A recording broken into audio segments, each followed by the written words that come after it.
Are you here to be the entertainment, or are you here to be the teacher? A powerful and punchy question from the one and only Rachel Luna. Join me and Rachel for a conversation that will punch you in all the right places when it comes to leadership, authenticity, and uncertainty.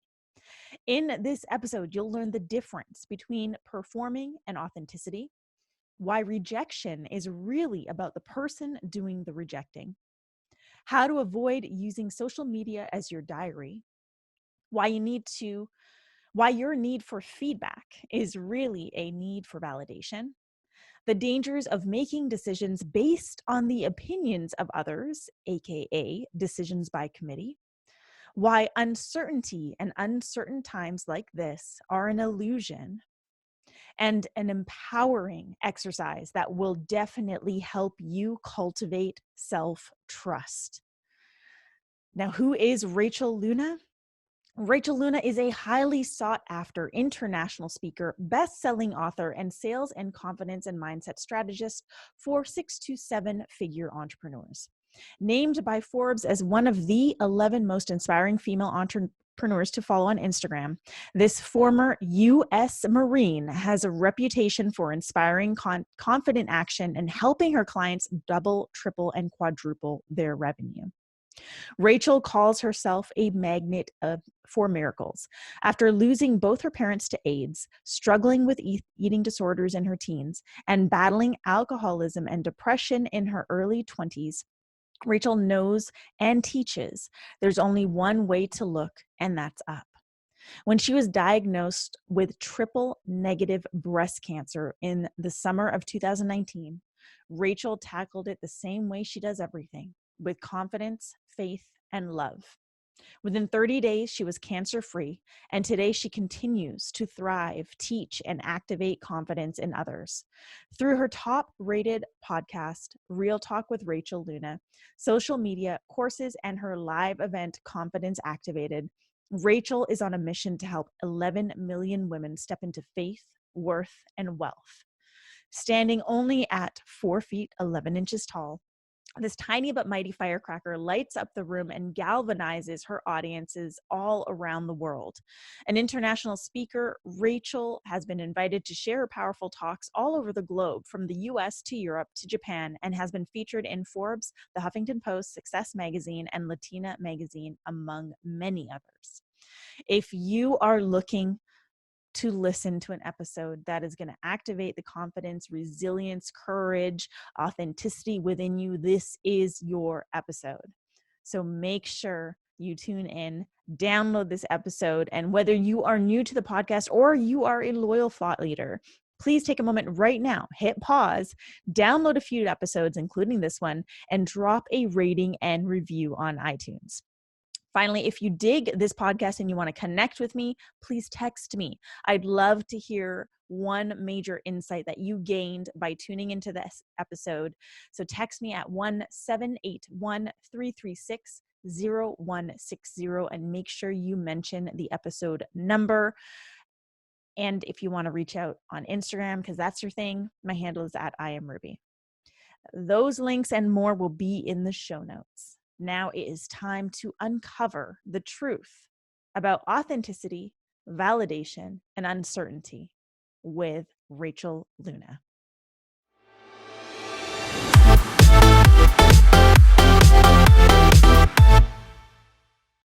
Hey, thought leaders, I'm back with a very, very special guest. This is a woman that I look up to for inspiration.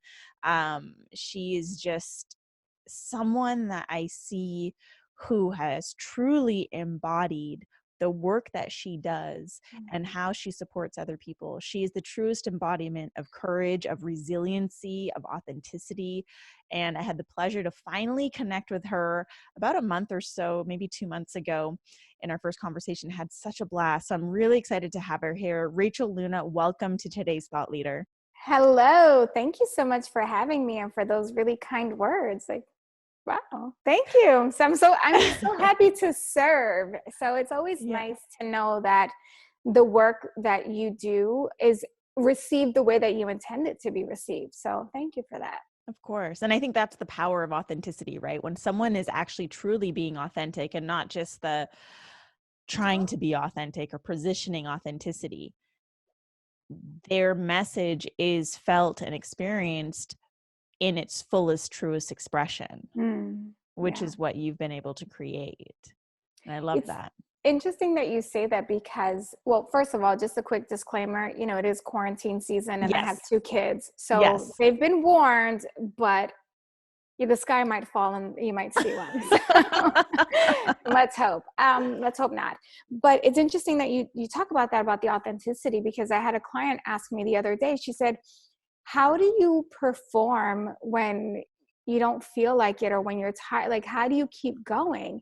And she said, you're just so real. And, you come in and you say all the things and your podcast the other day, I recorded a podcast while I was doing an enema because that's I do so many of them a day to heal from breast cancer that if I were to give in, like nothing would get done because I'm spending so much time with this healing. So you have to learn how to be resourceful and fit things in where you can get it in. So she says, you do the enemas and you show up and it's like, yeah, how do you just turn on the performance? And I said, well, the first thing is that it's not a performance. That's who I am. So I don't have to turn anything on. I just have to be me.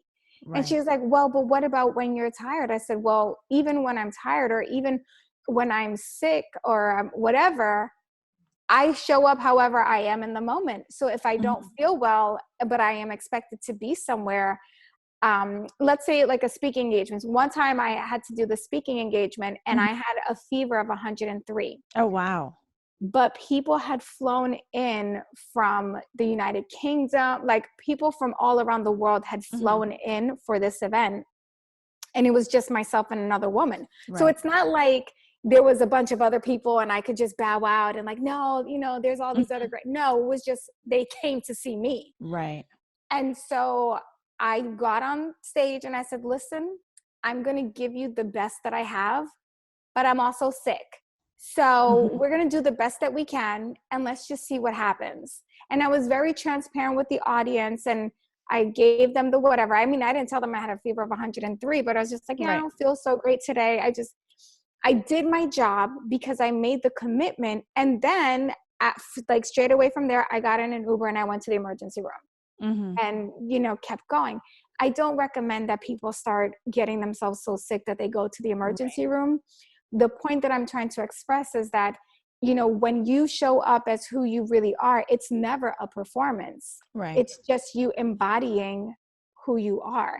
And I think that the biggest thing that most people fear is, well, if I show up as I really am, what if I offend somebody?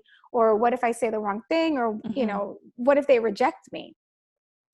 And my biggest fear in life has always been rejection. Like, please love me, please like me is my like inner child story. But at the end of the day, I deeply understand that there is always going to be a percentage of the population that will reject me. Yeah. Not even intentionally. Like, think about that. And maybe you've had this experience. Have you ever come across someone that they're further along than you are and you could probably learn from them, but for whatever reason you just can't get into them? And then time passes and you grow, and then that same person comes back into your purview, and now all of a sudden they're like the greatest thing since sliced bread. I don't know if you've ever had that experience, but definitely. Right. So that just shows us that the rejection part isn't always about the person that's being rejected. It's about the person who's doing the rejecting. Maybe they're not available. Maybe they're not ready. Maybe you just share different value systems. There's so many reasons why rejection occurs. And most of the time it's not about us. It's about whatever their own internal dialogue is. 100%, 100%. And I've had that experience many times.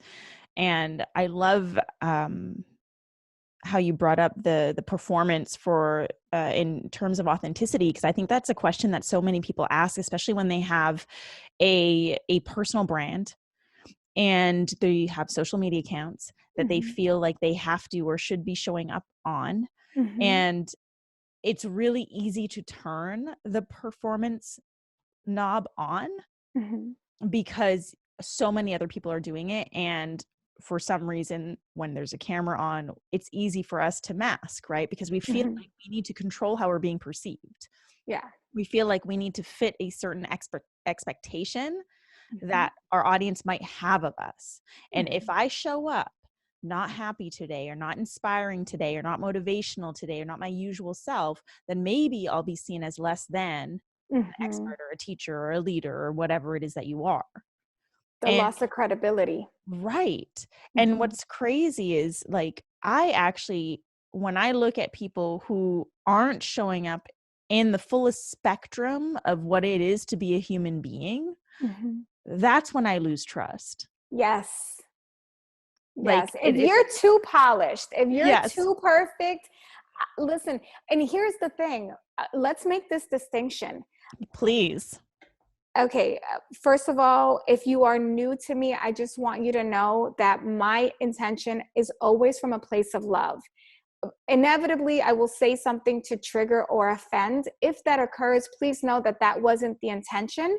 It's just work that we need to do. So that little blanket disclaimer being said, let's make sure that we understand that there are times where when we're younger in our journey, Mm-hmm. we see the person that's perfectly polished, and that's who we aspire to be, because we don't fully understand what it means to be our true authentic self. We're pursuing this like fake image. Mm-hmm. As you start to grow as a leader and you experience what really happens behind the curtain of a business, or writing a book, or being a parent, whatever the curtain is for you, as you start to grow as a leader in that area, you will start to very quickly realize that the people that are so buttoned up, it's a facade. Mm-hmm. And my heart breaks for those people, because I can only imagine the crippling fear they must have of people seeing who they really are. Mm-hmm. That doesn't mean we can't learn from them. I will still follow them to learn from like whatever corner of their little expertise is, but Yeah. that's not who I am going to look to help me become my best version. That's going to Yes. be the person that I look to teach me a marketing strategy, or, you know, to teach me how to get organized in an area. But I'm not trying to have that person's life, because I deeply understand that behind the mask, Mm-hmm. there's a lot of pain, and there's a lot of insecurity, and there's a lot of doubt. And I Mm-hmm. don't want to live that kind of a life. Yeah.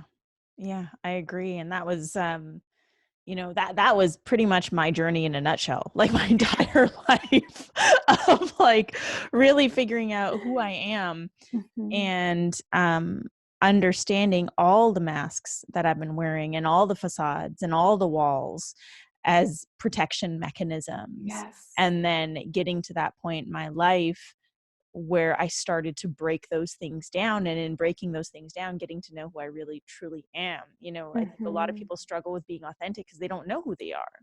And so they'll Yes. borrow things. They'll see, for example, they'll see Rachel Luna doing something. Rachel Luna is showing up in this way. So that means that's authentic. Let me try that on. Mhm. Ruby's showing up in this way. Let me try that on.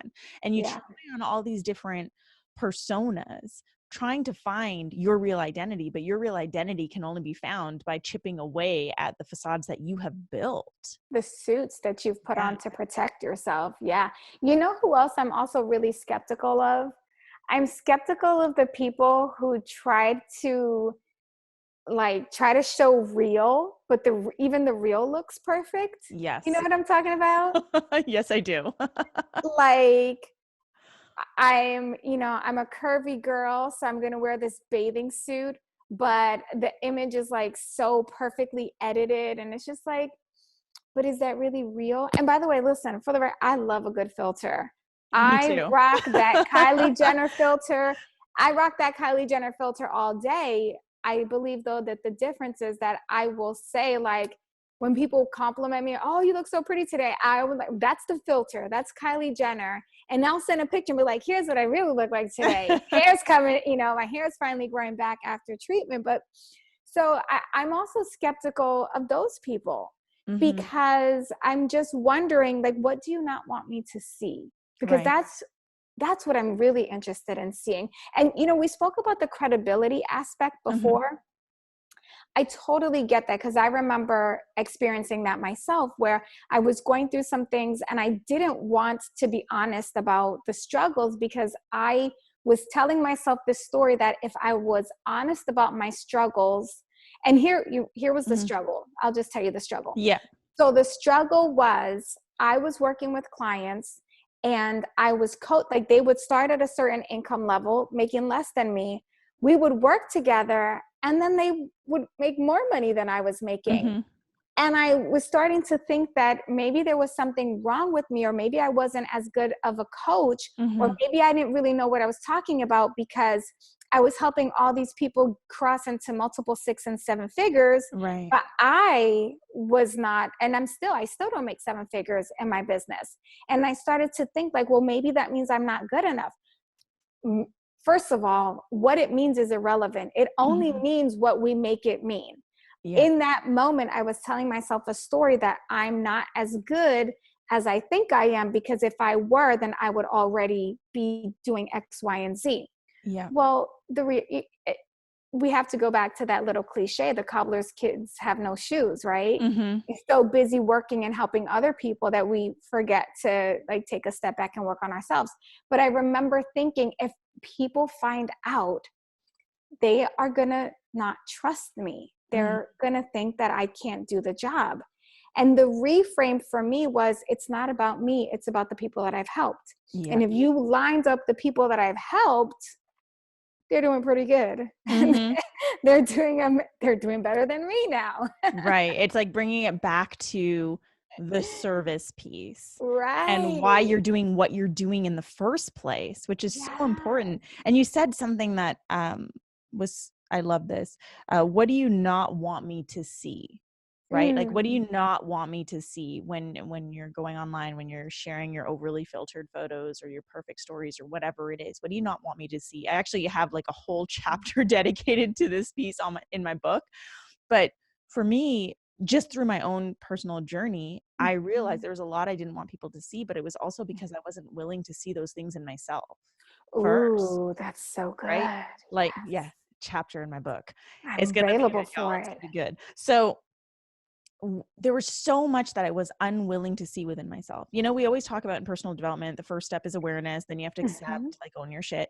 And I wasn't even willing to see things. It was like when I would notice a shadow or something I didn't like about myself, or, my lack of worthiness or my lack of confidence, I would just completely ignore it, throw another persona on, put that out there, and that was it. And so I was unwilling to see these pieces of me, and I didn't want, and that's why I wasn't able to show those pieces of me. Whereas now, where I'm at in my journey, I'm good. Like, shine the light. I'm good. Like, I feel great. I feel like I'm able to show who I am and show up as who I am, because I know who I am and I'm willing to face who I am. Yeah. It's interesting that you're saying that, because, as I'm healing from breast cancer, the treatment that I'm on is so freaking intense, and it makes me cry a lot. Like, there will be days where I cry. It's called the healing reaction. I'm not sad. I'm not mad. I'm not upset. Right. It's just the body needs to like release old emotions, old pain, old toxins. And so occasionally I will take pictures of myself, or like I'll record myself crying and I'll post this on social media, and I'll show people like, hey, this is part of the journey. It's important that you allow yourself to the opportunity to cry, and kind of like walk them through. The thing that still, and I'm working on this, the thing that still bothers me is when people message me in response and they're like, I'm so sorry. And it's just like, I don't need you to feel so. I'm trying to teach you something. Right. Well, that's the thing. I think the difference there is because we we see people do this a lot, right? They'll take a picture of themselves crying, post it on Instagram and say something. There's two reasons why we do this. One is like, there's an actual teaching lesson here that Yes. we're doing it to serve our audience, right? Yes. The other is you're doing it to serve yourself. And I think when people are messaging, like when you do that and they're messaging you or DMing you and saying, I'm so sorry, it's a reflection of where they're at, right? They're not able to see the teaching opportunity or the way in which you're serving them because they are stuck in the self-serving piece, because that's what they do, you know, because when we are in pain, a lot of times we just want acknowledgement for that pain. Yes. Yep. And social media ends up being that outlet for a lot of people. Yeah. Right? It's like your diary. It's your dear diary. The dangerous diary. Please don't. You know what I tell people though? This is what I say. I say, share the pain only when you've been able to get to the other side so that you can give the lesson. If you're not on the other side, don't share the journey yet, because then it becomes this diary. And yes, there are people out there that love to follow a diary, but you know, but then you have to decide, like, are you going to be the entertainment or are you going to be the teacher? Yes. Yeah. And so, you know, like Netflix, for example, I watched something like The Circle or one of these dumb shows, right? That's just entertainment, right? I'm going to keep watching and binge, but it's entertainment. But then I might also watch a documentary that both entertains and educates. So you get to decide, like, who are you going to be and why are you using the platform in that way? Yeah, that is so important. Because it's so easy to, I mean, we have these devices in our hands and in our pockets. They're around us, like our tablets, our laptops, our phones. And so it's so easy to, in that moment, in the heat of the moment, in the heat of a reaction, to pick up your phone and just purge what you're feeling to the world, because there is a part of you that so desperately wants to be seen in your pain and acknowledged for what you're going through. And I am not immune to this. I have done this in the past. And sometimes we mask that with, this is me being vulnerable, or this is me being authentic. But let's just be clear, this is you wanting the attention and validation for what you're going through. And we need to get to a place where you can start to process that shit on your own. Yes. You have to get to a place where you can validate yourself. Yes. And then when you come to share about the experience, it comes from a teaching place, from a serving place to serve others. And that is authentic. Yeah. I talk about the difference and the importance between verification and validation in my second book, which will one of these days be finished. But you know, it's like this human nature to get validation. As we're trained as children to seek validation, right? When a kid picks, you know, starts taking the first step, what do? Yay, you did it. You know, a kid pours himself a bowl of cereal. Oh my gosh, great job. You did it. So they're constantly getting this validation just for doing things that are milestones, like things that they should be doing anyway. Right. So it's dangerous. And I have a friend, her handle is Gentle Respectful Parenting on Instagram. I love following her because she talks about how we should not be doing that to our children. We shouldn't be praising them when they do something. We should be asking them, well, how do you feel? What do you think about you pouring the milk? And letting them come to the conclusion that they feel proud, so I've been reparenting myself as I've been parenting my children. Yeah. And like, I should not look for the validation and approval of others. I've got to give that to myself. So how then do we get feedback? Because then people say, but I'm just looking for feedback. Right. No, you're not. You're looking for validation. You want to be told that you did a good job and that you did it right. And I know this because when I give feedback, people go ghost, right? When you ask for feedback, but what you really wanted was validation, and you get real feedback, you go ghost, you get paralyzed. All of a sudden, the thing that should have been done in a day now takes you 8 weeks to get done. So what I teach people is I say, look, it's totally fine for you to want feedback to make something better, but make sure that you are putting in place verification points. Yeah. So you have to ask the question. When you say like, can you give me feedback? That's so arbitrary, because now I'm going to tell you and point out all the things that you probably didn't even think were important, or, you know, like I'm going to go to all the other places, and all you wanted to hear was, do you like the colors? And does this make you want to click? Right. Meanwhile, I'm over here like, can you use a different picture? Do you like those fonts? Do you know? Right? Yeah. And now I've completely, you know, told you to rebrand your whole thing. And you're like, but I love my brand. So you have to come to the person and say like, hey, I'd love your feedback. These are the 3 things I want to know specifically. This is what I'm trying to do here. Can you tell me, does it motivate you to do it? And then here's the other thing. We are often guilty of trying to make decisions by committee. A decision by committee is where we go out there and we start crowdsourcing everybody. Hey, would you guys be interested if I did this? Let me tell you why that's so dangerous. You think, oh, I'm surveying my audience, but there's this much of your audience are your buyers, right? Like a smaller amount. Yeah. Let's say very small amount. Right. For those listening and they're not seeing your hands. Oh, I'm sorry. I forgot about that. Right. Okay. Yeah. I'm seeing myself on video. Okay. So listen, let's say you have an audience of 100. Maybe 10 to 20 are buyers. Right. You know, if you're some phenomenal sales maverick, okay, maybe 50. But the problem is that you're surveying a whole other 50 people that will never buy from you. Right. And now you're being influenced by their opinion. So you have to be careful to stop making decisions by committee and start making decisions by yourself, and then making a decision and making it work. Now, how do I make a decision by myself that's going to affect other people? Well, now you start to survey and get the opinion of the people that it will affect directly. So if you're in business, you're going to talk to your buyers, your ideal customers. Those are the people you're going to survey. We're not trying to survey everybody and their mama. Hell no. No. You're going to get skewed responses if you do it that way. Correct. And even in our relationships, right? Sometimes we start asking our sisters or our parents or our friends, what should we do about our marriage? They can't help you fix your marriage. The person that you need to ask about what should we do about our marriage is the person you're married to. Exactly. And say, hey, I love you. This is where I'm coming from. Where do you stand? What are some things that we can do together? Like, where do we want to go from this together?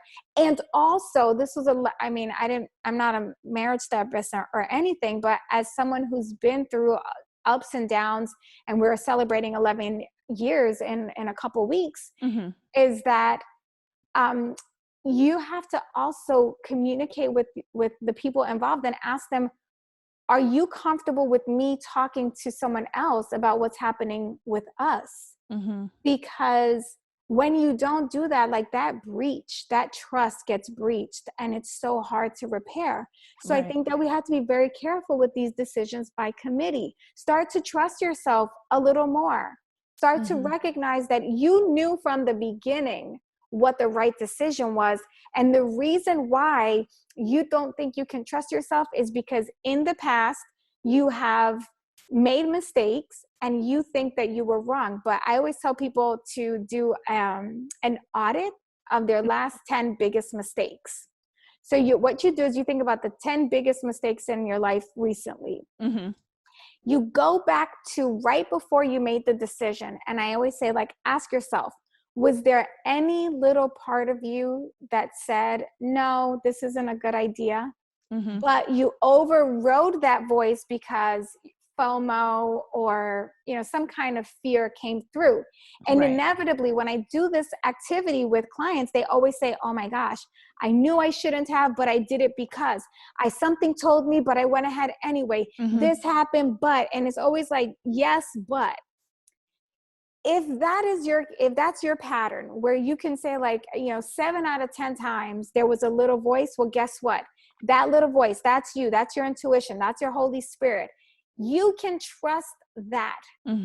So right now, from this moment, like you have a new opportunity right now, because you and I were talking about resilience at the beginning. Yeah. Right now in this season, you have an opportunity to start trusting yourself like never before. You probably have had some incredible ideas since the quarantine started, and there's been a little fear, a little voice telling you like, well, I don't know. Go back in and listen. Mm-hmm. Listen to what you instinctively, innately felt that you were supposed to be doing in this season. For some of you, it was that you were supposed to start investing. For some of you, it was that you were supposed to start organizing your house and decluttering. For some of you, is that you were supposed to do more quality time or give your significant other more sex. Like there's something. Mm-hmm.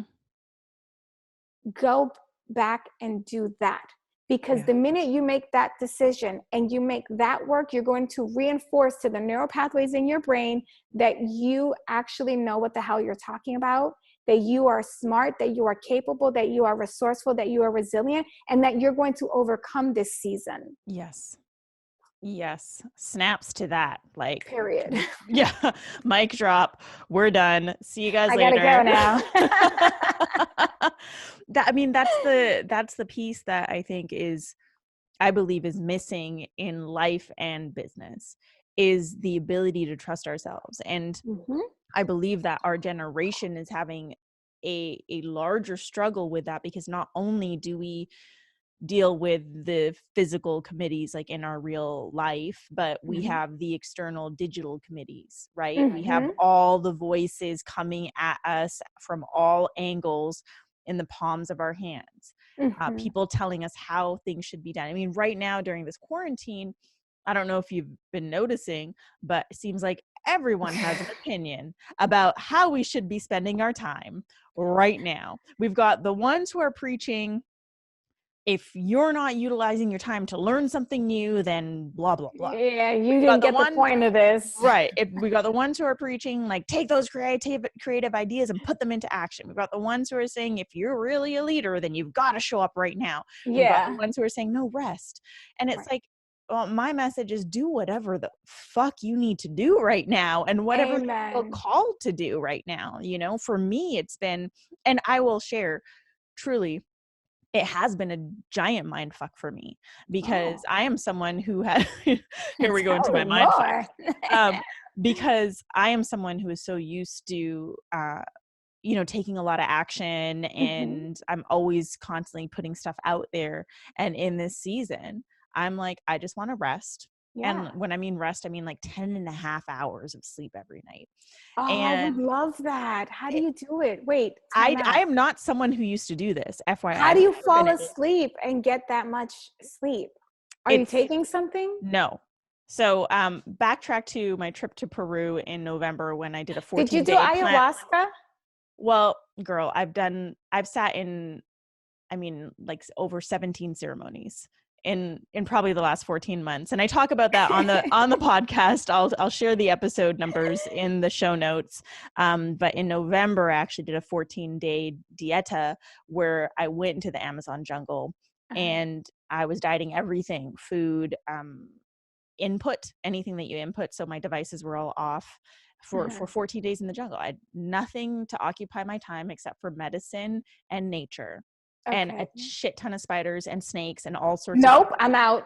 Crazy shit, peeing in a bucket, like bats at night, no light, no electricity, like it was nuts. However, I feel like that was training for quarantine. I truly spiritually feel like that was my training, because now in quarantine, I'm really enjoying the moment to pause. I'm really enjoying the space, and I'm looking for new ways to create space at all times during this time. So even though I have these creative ideas, because my mind is always working in that way, like here's something I could do, here's something I could do, I am looking at those ideas and really using my discernment in regards to, well, where do I want to put my energy right now? Yes. Because I can't keep listening to everyone else who thinks that in order for me to continue showing up as a leader, I need to do this, this, and this. Can we just first of all, we can address this shit. Listen, we need to, but for the listener, I wish you would have seen my face, because how good was my friend? It was so good. I wish I screenshot that. I was leaning in with interest, so I have to go listen to all the episodes now and just hear what that was about. But listen, I got to tell you, I have a lot of judgments, and judgment is not good or bad. It just is. and we FYI, we all judge. And all I day. did an episode on this too. Like, we all judge. Yeah. Everyone judges. It's And okay. it's okay. It's okay. I love being judged because, and I didn't always, I used to be afraid to be judged, but now I feel like, well, if you're judging me, that means you're paying attention. That means you're listening, you're seeing me, you actually stopped your scroll to take enough time to observe what I'm doing and judge me. Can carry on, judge away. So anyway, this whole thing of like leaders are stepping up right now. It's interesting because I was in the Marine Corps for 10 years, and we train leaders there. And one thing I know is that leaders are very strategic, and the best leaders don't just jump in and start charging. They actually gather the intel first, and they assess the situation, they look at the landscape, and then they make a decision. Yes. So I think that we're doing a disservice when we're sort of, I don't even want to say shaming, because I don't believe that people do what they do, and then we assign feel meaning, the shame. and then we feel it, right? But it's like, I don't think that we should be pressuring people to do any one thing or to do nothing. Right. I think that we, at this moment in time, we should be encouraging each other to accept where we all are in this season. Yeah. And I do get it. There are people out there, there will always be sheep. And that's not a bad thing. Like, we need sheep. We need people, like, leaders need people to lead. So if we're all leading, and that's the other thing, like, if we're all leading, who the hell is following? Right. So I don't think it's so much about leadership. I think that this is a season of collaboration and collectivity and unification, so that instead of trying to fight each other to the top, we're just kind of saying like, hey, let's all go this direction together. Yeah. So I'm also really adverse to people who are creating survival guides, like quarantine survival guides. Oh, yeah. Listen, I'm not again, I went to Iraq, Operation Iraqi Freedom, or Operation Enduring Freedom. At no point did I ever think, man, I hope we all survive. No, it was, we better win this war. We better win. I'm not a survivor. I'm a freaking winner. I'm a champion. I'm a thriver. Keep your freaking survival guide to yourself. If all you can offer me is survival, I'm out. Right. Yeah. Well said. I think that there's a lot of messaging coming out right now that is, people are unconsciously or consciously looking to capitalize on this moment in time, when really, like, this is truly a time where we need to trust ourselves now more than ever.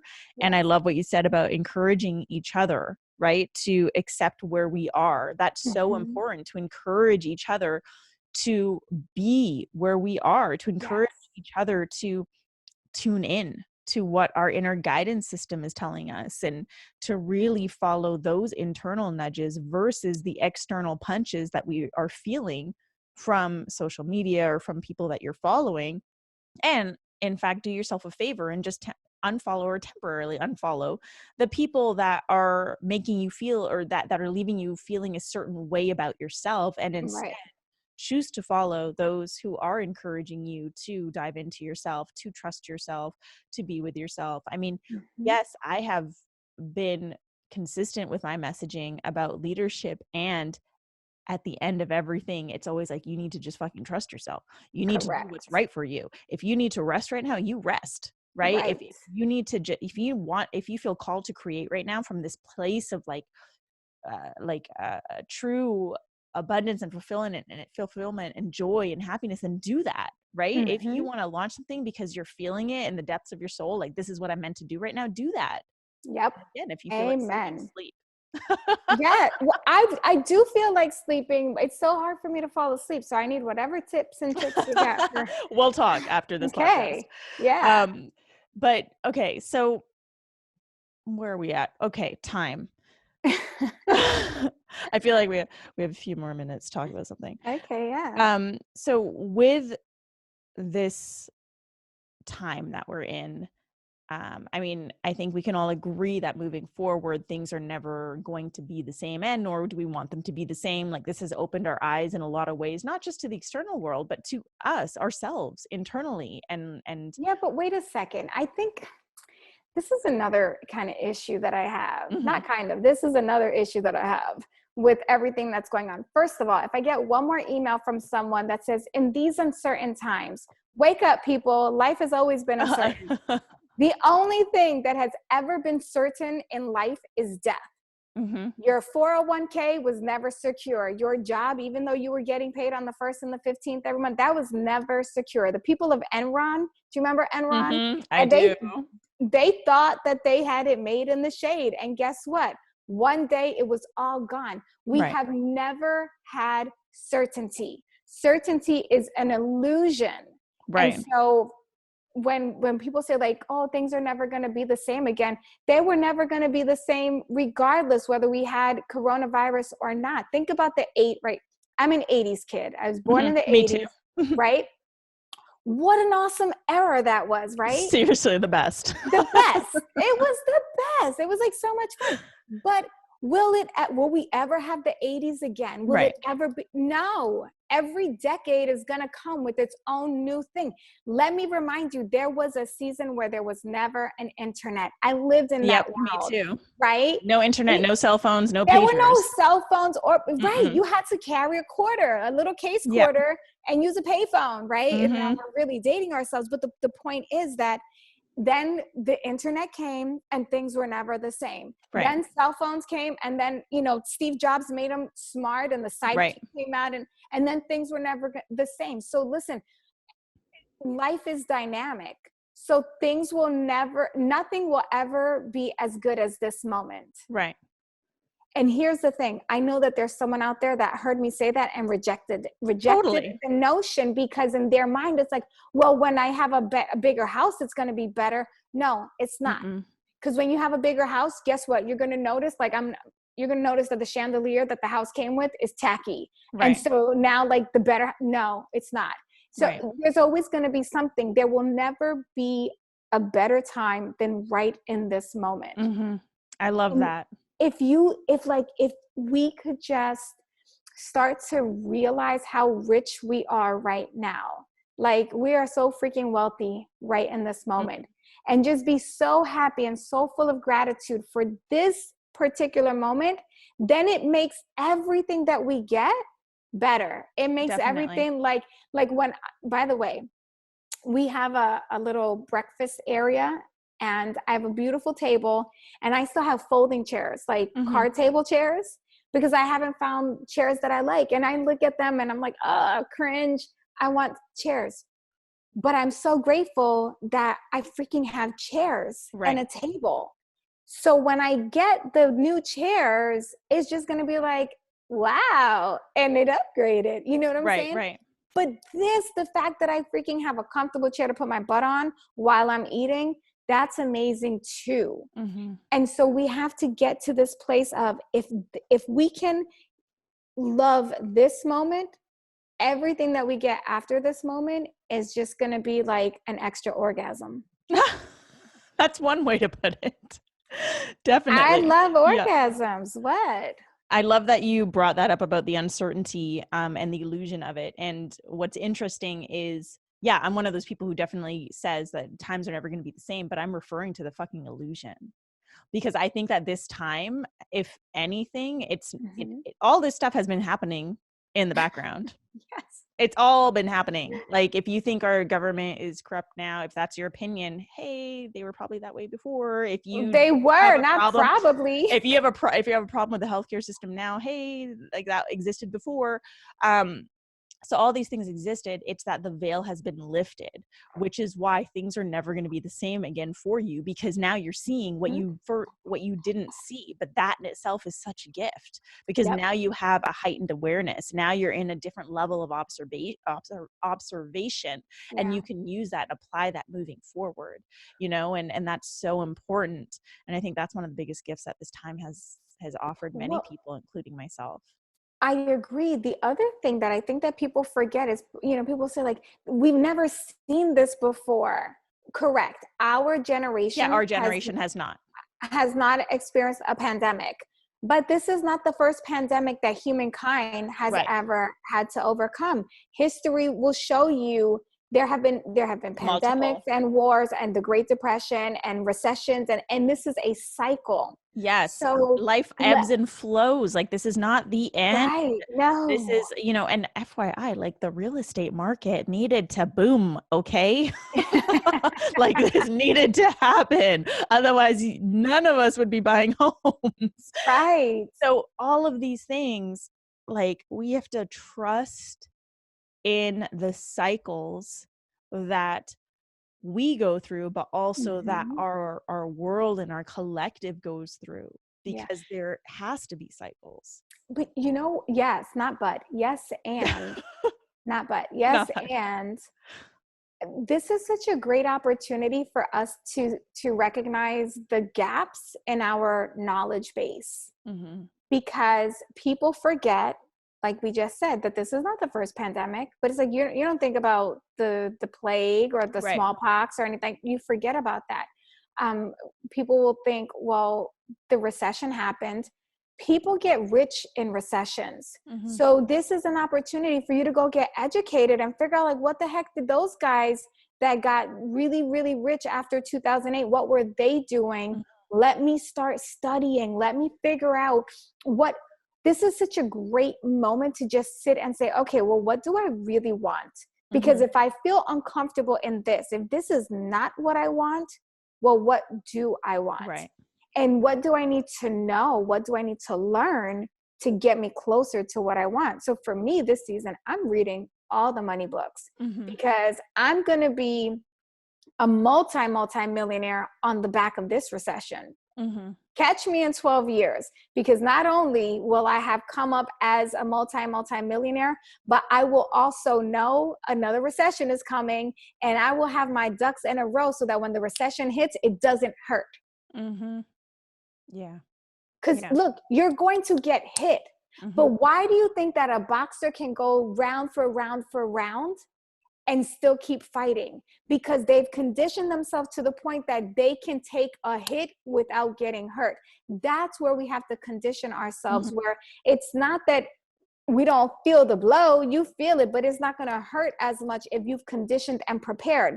The Right. people that feel like they got knocked out right now as a result of this is that they were living in a bubble. They were just in their, happy little ignorance, and ignorance is bliss. Mm-hmm. And there's nothing wrong with being ignorant.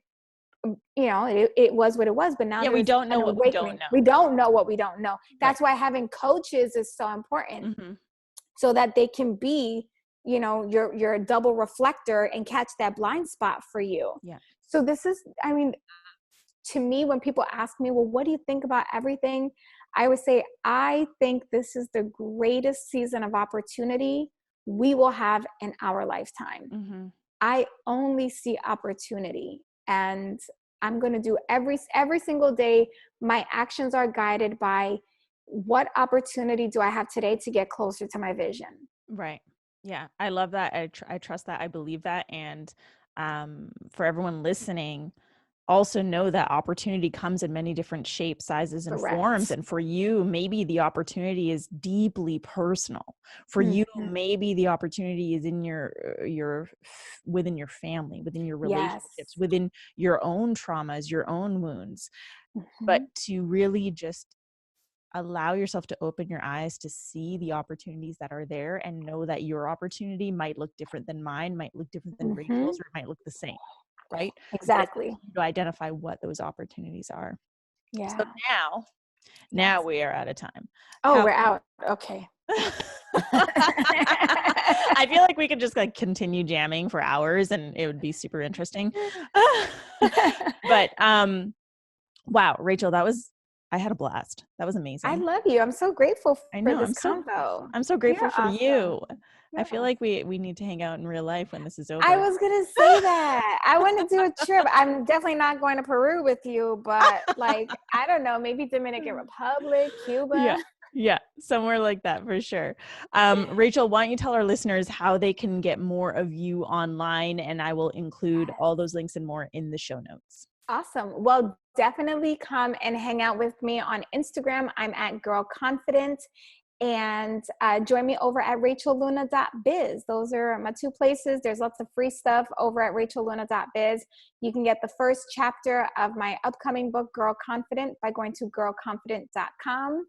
And that's where I be. Amazing. So I highly recommend that you guys go and follow her on Instagram, because Rachel posts some real shit that will punch you in all the right places. Let me just tell you. If you think it'll only hurt a little. Right. In the best way. Okay. In the best way possible. To our listeners, thank you so much for joining Rachel and I on today's Thought Leader, where we are challenging you to rise up, speak up, and create a movement.